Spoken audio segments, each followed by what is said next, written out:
жол боюнча силерге көрсөтүп коеюн. Мына азыр экинчи слойдун ушул жерге чейин Кировка чейин аллеянын алдыга чейин келди. Биринчи слойду полный больницанын алдыга чейин тартып басып өттү. Оң жагыны күзөргө чейин басты. Экинчи кабатты уже сол жагы ушул жерге келди. Калыңдыгы канча болот примерно азыр? 12 бара? 12 примерно 12 сантиметр болот. 2 слой.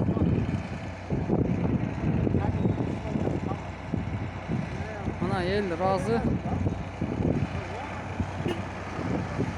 Жол теп-тегиз болуп жакшы болуп калды буюрса. Бирок иш жүрүү процесси тез кетүүдө.